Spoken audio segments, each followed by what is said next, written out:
Hello there, this is CANAAN Kenan from Kenan Plays, and today we're going to play part 6 of Burokku Girls, which means block girls, meaning all this kind of Minecraft-liking block.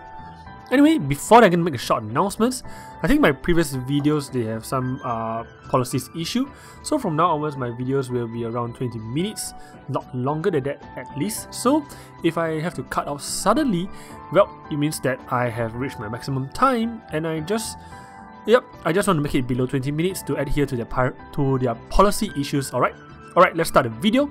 Part 5, right? No, I mean part 6. Part 6 of Burokku Girls, part 6. Alright, let's continue. Right before she crashed on top of me. Alright, they're trying to get into the castle or something like that. Somehow managing to land with a chair, smoothing my face and the legs splayed out to the sides of my waist. What? The gates are open? Underworld treachery? I think those are some of the guards at the top of the wall or something like that. Those were the loudest voice I could hear over a cacophony of demands, the gates being closed, and the various brutal action to be taken against my person. Cacophony, is it? I'm not sure what's that. But I'll find out soon. But while I was unaware that it might be a good idea to do something before the guards came and turned into a living pincushion, not only did I have no idea what to do, but I was too stunned to move and having a hard time breathing. That's quite sad.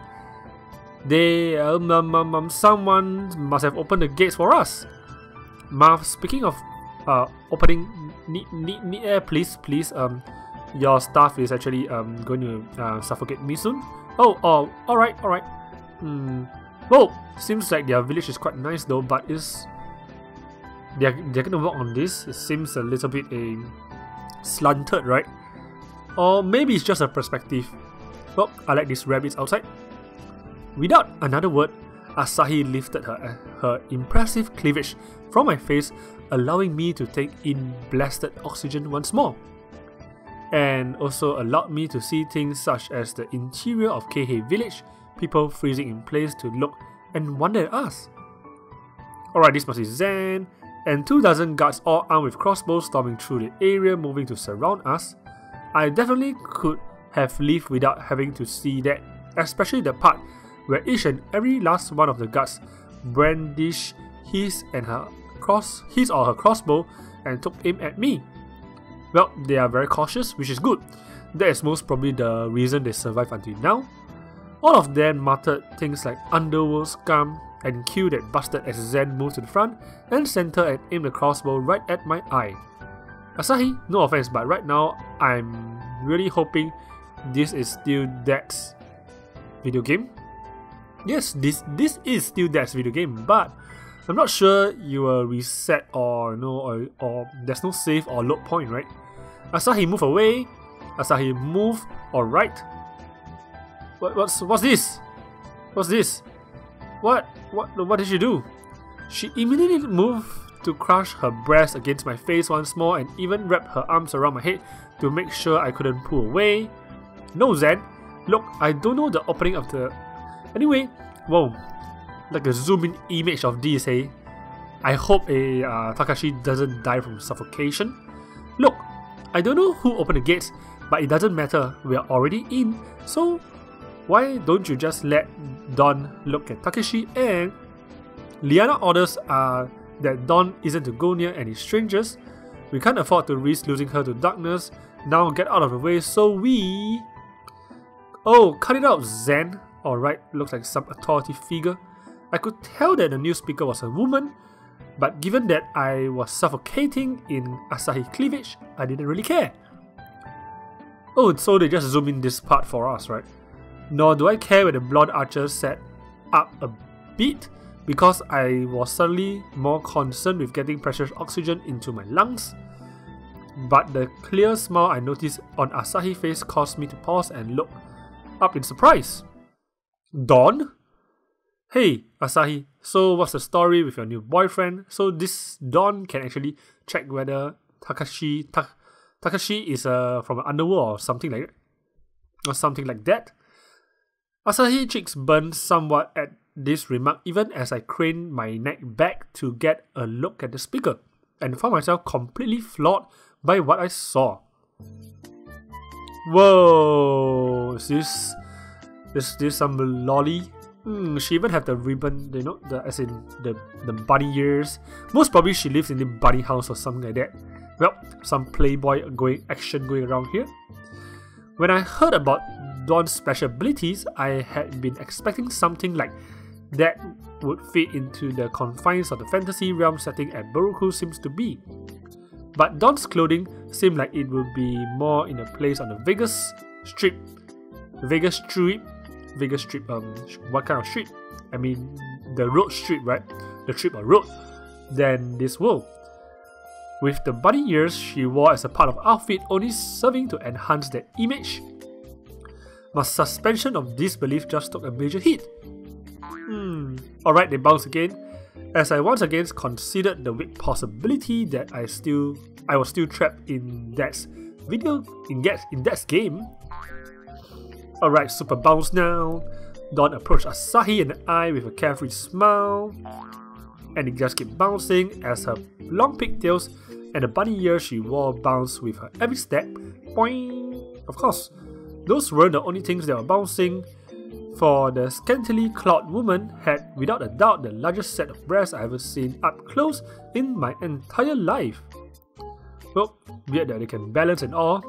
But even as I was trying to wrap my brain around Dawn's garb and build, Zen held out his arm to impede her progress. Don't get too close to them, Dawn. We don't know who this boy is, and... Boing! Oh, lighten up, Zen. He's not an underworlder. That should be obvious enough even to you. Glad to see you make it back, Asahi. At this, Asahi smiles and blush faded. Her eyes fell to the ground. She's quite sad. I just wish I wasn't the only one who made it back. Well, that's quite sad. Dawn's own smile suffered somewhat, but then she visibly forced it back into place and gave Asahi a comforting pat on the head. Hey, don't let yourself get so down. We won some. We've lost some. As long as we stay in the light, there's still hope. It's quite true. Hey Zen, why don't you and your crew help them back up already? Zen and the others exchanged look of concern like this. Are you sure about this? Of course I'm sure. This guy doesn't have so much as a tiny whiff of the underworld power to him. Besides, you can see by the color of his cheeks that he's harmless. It was pretty obvious that Zen and the others weren't exactly happy, but none of them seemed to incline to protest. You know what? It's good that Zen and others are so cautious. That's most probably why the village survived until now. Instead, the guards lowered their crossbow, and a few moved to help Asahi back up to her feet. And before I knew it, another set of hands were helping me back up as well. Well, that's great. Everyone, get clear of the gate. We need to get it closed immediately. Not inclined to argue with Zen orders for once, I allowed myself to be escorted out of the range of the open gate. Glancing over at Asahi, who had a guard support her on each side, I watched as Dawn slid up along her as well. Slided. So Asahi, aren't you going to introduce me to your new boyfriend? I couldn't help but wince at the amount of sheer tease in Dawn's word, and her smile of pure mischief didn't help either. And while I couldn't be sure about how I looked in response to the bunny girl's word, I could definitely see how flustered they left Asahi so uncomfortably gaps. Dawn, he's not my boyfriend. We just met, you bitch. Anyway, you don't get near him or what? He's not even from around here. Really? Just lovers for the sake of loving then? Asahi's face looked somewhat like a pitcher being filled with punch from the bottom up.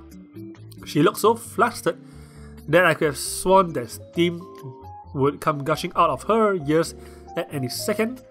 Dawn, please stop with that. Excuse me, Dawn. I can call you Dawn, can't I? She's like, okay, no problem. Dawn immediately bent forward to give me a perfect view of the mammoth crevice that lay between her breasts and flashed me in impish smile. Of course you can call me Dawn. Heck, you can call me a lot of other things too. At this, Dawn then proceeded to hold up her hand so she could count off her fingers.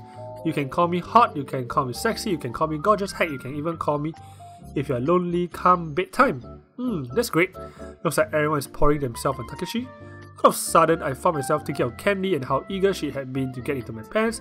I couldn't help but think that she had nothing on Dawn's sheer level of tease. You know what? Most probably Candy created her.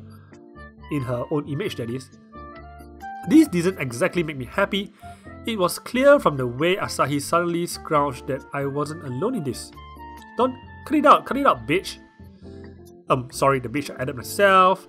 Why didn't you just tell me he wasn't your boyfriend? The way Asahi's eyes went wild made clear her surprise and displeasure at having walked up right into the trap. But even as Dawn smirked in triumph, I was getting upset. It was clear that the blonde archer had already a horrible time that day, and the last thing she needed was a bunny-eared girl adding to it. Excuse me, Dawn. Don't you think we should focus on taking care of Asahi? She's pretty banged up. I do agree with this, Takashi, in that there are more pressing matters to attend to, such as closing the gate. So why is it taking so long? As Zen turned his gaze back towards the gate and scanned the people, and I guess were working on it, I found myself wondering who exactly had decided to take pity on us. But before I could give any real thought to the matter, I noticed Dawn sliding towards me as we continued onwards. Good point, after all, business before pleasure. Noting the way Dawn was looking at me and getting a bit of a bad feeling as a result, I decided to clear my throat and try to change the subject. By the way, thanks for, speaking up for me back there. Hey, no problem, you're not underwater, so I told everyone as much. Besides, you're pretty cute and it'd be a shame to lock up a cute like that. Right. I really wish you would be more serious about this. Even if this boy isn't an underwater, that doesn't automatically make him an ally. But he did carry me back here after I was injured, says Asahi. And that could have been easy. Besides, I happen to be an excellent judge of character. Or have you forgotten which of us was the one who kept saying that the underwaters were trouble when everyone was too busy delighting themselves in the pleasure they offered? Not to mean who kept warning everyone about the price we'll be paying for that. The look on Zen's face made it clear that he had no rebuttal for this, and to be honest, I think I kind of enjoyed seeing him being set back like that after having to deal with his attitude. Well, you know what? Dawn seems to have a lot of authority here. But before I could express that opinion, Dawn came up to my side, wrapped her arms around me and pressed her ample bosom against my arm. Now, the kind of pleasure that I can give, well, that completely guilt-free and doesn't come with the price of being possessed by pure evil.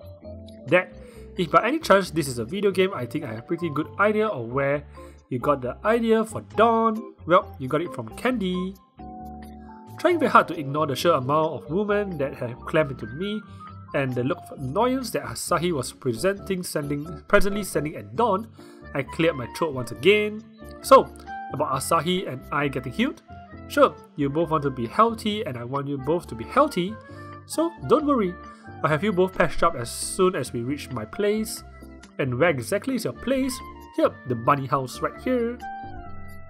Right over there!